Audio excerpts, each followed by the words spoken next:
Muy buenas tardes, jóvenes. Vamos a continuar con las clases de calidad. Vamos a ver las cartas de control para atributos. Estas cartas fueron las primeras cartas que existieron. Vamos a ver varias, son 4 cartas que vamos a ver. Vamos a ver las 2 primeras cartas P y NP para defectos. Estas cartas son tipo pasa, no pasa, o sea, el producto es conforme o es no conforme. Depende del cumplimiento con las especificaciones o criterios de calidad. Ya ustedes saben que nosotros tenemos que tener claro cuáles son esos criterios de calidad, cuáles son las especificaciones, los límites de control, cuáles son esos puntos específicos que hay que controlar, ¿verdad? Vamos a ver primero la carta P. Esta carta P lo que mide es la proporción de defectuosos. Hacemos por porcentaje. La carta P fue la primera carta de control que existió. La propuso el señor Shewhart mediante una carta, un memorando, donde la establecía en el año de 1924. Esta carta marca el control estadístico de procesos. El primer tipo de control estadístico de procesos. En la carta P se monitorean las variaciones en la fracción o proporción de artículos defectuosos por muestras. Entonces separamos los productos que no cumplen con una característica de una muestra o subgrupo que nosotros determinemos. Ya saben que los subgrupos pueden ser en 2 unidades, 3, 4, 5, 6 unidades. Recuerden la tabla que hayamos visto la vez pasada. Hay que definir cuáles son las muestras y qué tamaño tienen. Su propósito fundamental es la detección oportuna de causas especiales que pueden incrementar la proporción de productos defectuosos de un proceso. Entonces, ¿cuál es el objetivo? Ver cuáles son esas causas especiales de variación. Recuerden que hay causas especiales de variación y causas normales de variación. De cada lote o embarque, pedido, etcétera, o cierta parte que nosotros definamos, se toma una muestra o subgrupos de N sub I artículos, que puede ser la totalidad o una parte de las piezas bajo análisis. Puede ser una muestra, pero tiene que ser representativa. Recuerden lo que siempre hemos estado hablando. Tiene que, en esa muestra se tiene que verificar que se cumplen las características de toda la población. Por eso debe ser representativa y aleatoria. Las N sub I piezas de cada subgrupo son inspeccionadas y cada una es catalogada como defectuosa o no, pasa o no pasa. Pueden incluirse varias características o atributos de calidad por lo que una pieza es evaluada como defectuosa. Hay que determinar, por ejemplo, si es el peso, la densidad, la temperatura o una mezcla de varias características. Una vez determinados los atributos bajo análisis, es preciso aplicar los criterios o análisis bien definidos y estandarizados. Ustedes tienen que tener claro cuándo la pieza pasa o cuándo la pieza no pasa. Por ejemplo, si la pieza tiene un peso mínimo establecido, debe cumplirse con eso. O si hay un mínimo y un máximo, debe estar en ese rango. Ese es el criterio. Si de las piezas N sub I del grupo se encuentra que D sub I son defectuosas, entonces vamos a poner una pequeña formulita donde tenemos las defectuosas sobre el número de piezas. Me da la proporción de las piezas defectuosas. Se grafica y se analiza la variación de la proporción P sub I de unidades defectuosas por cada subgrupo. Eso es lo que nosotros vamos a graficar. Para calcular los límites de control, se parte del supuesto que la cantidad de piezas defectuosas por subgrupo sigue una distribución binomial que se puede asemejar a una distribución normal, como ya hemos venido trabajando, donde n es el tamaño del subgrupo y p barra es la proporción promedio de artículos defectuosos en el proceso. Dependiendo de las muestras que nosotros tomemos, vamos a ver esos numeritos. De acuerdo con esto, los límites de control de la carta P con tamaño de subgrupo constante están dados por estas fórmulas. El límite de control superior es la P promedio más 3 veces la raíz cuadrada de la P promedio, que multiplica a 1 menos la P promedio sobre N. El límite central viene siendo el P promedio y el límite de control inferior es el mismo de arriba, pero restándole el componente que está después de la P. Eso lo que nos va a dar a nosotros son 3 datos que nos van a servir para el control. Todo lo que esté por encima de ese límite de control superior está por fuera del límite, lo que esté por debajo también. Ejemplo, en una empresa de ramo alimenticio, mediante ciertas máquinas se empaquetan salchichas en sobres o paquetes. Un problema que se ha tenido es que dentro de él queda un aire, falta de vacío. ¿Qué pasa si queda aire dentro de un paquete de alimentos? Ese no queda bien sellado, guardido. Entonces el vacío lo que hace es que conserva las características de la carne, ¿verdad? Y el aire lo que hace es que se pudra muy rápido. Por eso, en este caso es un ejemplo típico de una empresa real, de un tipo de empresas reales que hacen controles de este tipo. Esta situación repercute en los clientes insatisfechos, obviamente, porque se dañan los productos. ¿Qué hacen en el control de producción? Que cada hora se registra el número de paquetes detectados con aire. Serían los defectuosos, o sea, los paquetes que detecten aire son los paquetes defectuosos.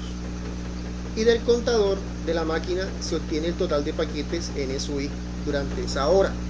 Los datos obtenidos durante 3 días de la máquina se muestran en una tabla. Aquí están los operarios haciendo los embutidos. Entonces tenemos, por ejemplo, en esta tabla nos muestra que existen estas mediciones. Subgrupo 1, en el subgrupo 1 tomaron 595 paquetes. El número de paquetes puede ser igual o puede ser variable. En este caso es variable, pero si se dan cuenta son datos muy cercanos. Ahí está un subgrupo del 1 al 13 hasta el 34 hicieron muestras. Entonces, si se dan cuenta, están 600, 596, 602, 601, 598, o sea, son muy cercanos. Prácticamente podríamos definir que la media de esas muestras sería como de 600 aproximadamente, ¿verdad? Los paquetes con aire, o sea, paquetes defectuosos, del primer subgrupo tuvieron 15 paquetes defectuosos.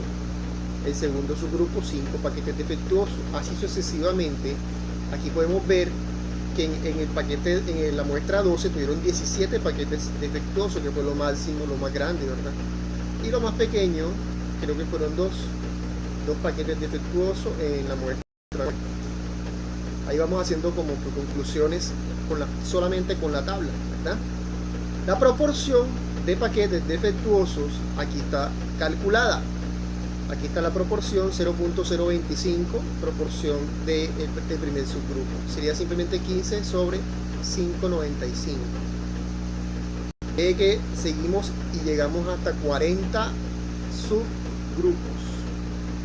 Aquí del 15 al 40 también se mantienen los 600 productos en promedio.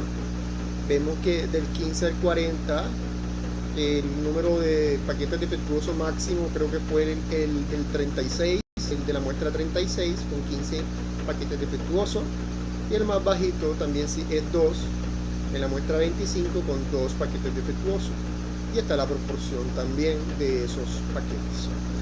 Entonces ya tenemos la proporción de defectos de cada muestra, ¿verdad?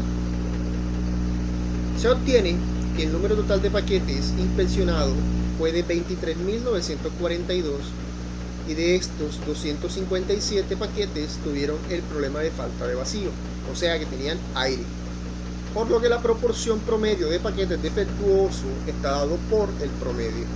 Entonces simplemente hacemos el promedio de todo. Total de defectos, 257 defectos en total, sobre total de inspeccionados, 23.942 inspeccionados en total, para una proporción de 0.0107. Entonces, como N barra es el total de inspeccionados, tenemos que el total de inspeccionados es 23.942 paquetes del total de la producción. Ojo, son los inspeccionados de la producción, no quiere decir que se tomó el 100% de la producción. Y se tomaron 40 subgrupos, recuerden. Fueron 40 subgrupos, fueron 257 paquetes defectuosos, de un total de productos inspeccionados 23.942. Quiere decir que se tomaron 599 en promedio inspeccionados del número de la muestra. Entonces, los límites de control, ya dieron la fórmula, simplemente reemplazamos y tomamos el resultado. Límite de control superior sería el dato tomado del cálculo que se hizo, ¿verdad? Inicialmente, este dato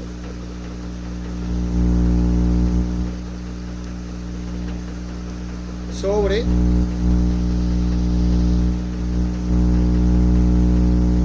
más 3 veces el mismo dato por 1 menos la misma proporción entre el número de datos inspeccionados. Me dan los límites de control. El primer límite de control, ¿verdad? Límite de control superior, límite de control, línea central y el límite de control inferior. Todo tiene que girar en torno a estos datos. ¿Ok? Vamos a tenerlos en cuenta. Con esos 3 datos nosotros hacemos nuestra gráfica. Esto es muy parecido a lo que nosotros hicimos en la gráfica de XR. Es muy similar el procedimiento. Ahora, aquí hacemos una nota. El límite de control inferior no puede ser menos 0 tanto, sino que simplemente decimos que el límite de control inferior es 0. ¿Verdad? Eso es lo que se escribe aquí. Hacemos nuestra gráfica y ¿qué es lo que nosotros vamos aquí a graficar? Vean, 40 datos, los 40 datos obtenidos en la tabla. Esta tabla que está acá arriba. ¿Cuáles son los datos? Los datos estos de la proporción. Estos datos de la proporción. Y acá, estos datos de la proporción. Esos son los datos que vamos a graficar nosotros allá. Y estos 3 datos que están aquí son los datos que aparecen en la parte superior. Viene siendo este dato de la parte superior, el de la parte intermedia, ¿verdad? Y el dato inferior, que ya sabemos que es 0. Vean, aquí está 0.023 es el de arriba, 0.023 muy cercano a 0.025, ahí estaba en la parte de abajo, y en el medio 0.0107 que es muy cercano a 0.01. Aquí está este dato que está aquí y este dato que está aquí. Ahí está, ¿listo? Y el 0 obviamente está abajo. Y ubicamos todos los puntos de la tabla y nos da el comportamiento. En este comportamiento ya nosotros nos damos cuenta a simple vista de que aquí, aquí y aquí se presentan 3 paquetes, o más bien 3 mediciones de las proporciones por fuera, ¿verdad? Proporción por fuera del límite de control de las muestras, de la muestra número tal. Vamos a ver cuáles son esos numeritos. Vamos a devolvernos aquí a la tabla. Lo que esté por encima de 0.023, ¿verdad? Vamos a buscar la tabla. ¿Cuáles son esos datos que están por encima de 0.023?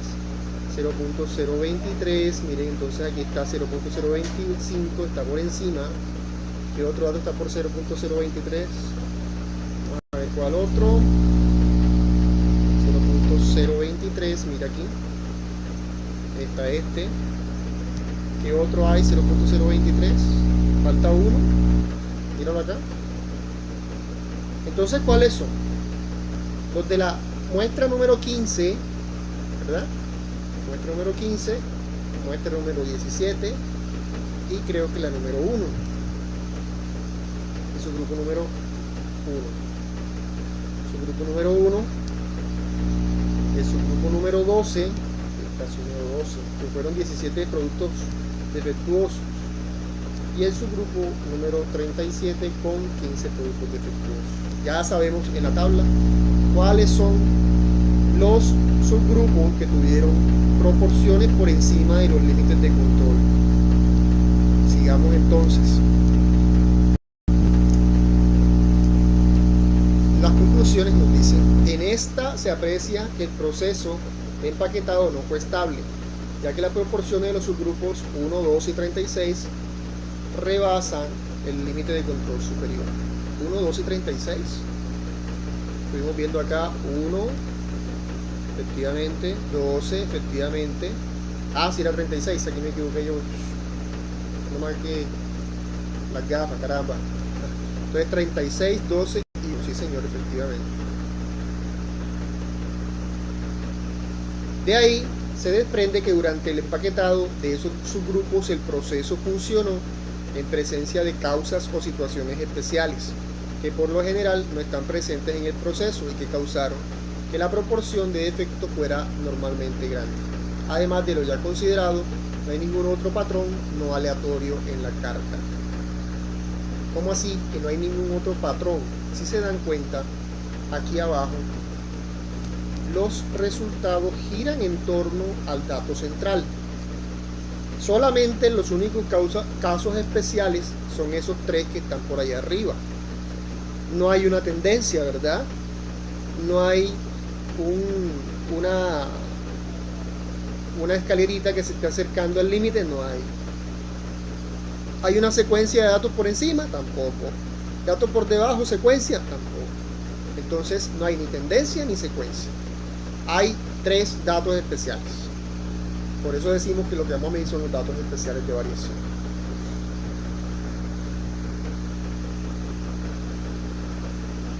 Entonces, se investigó.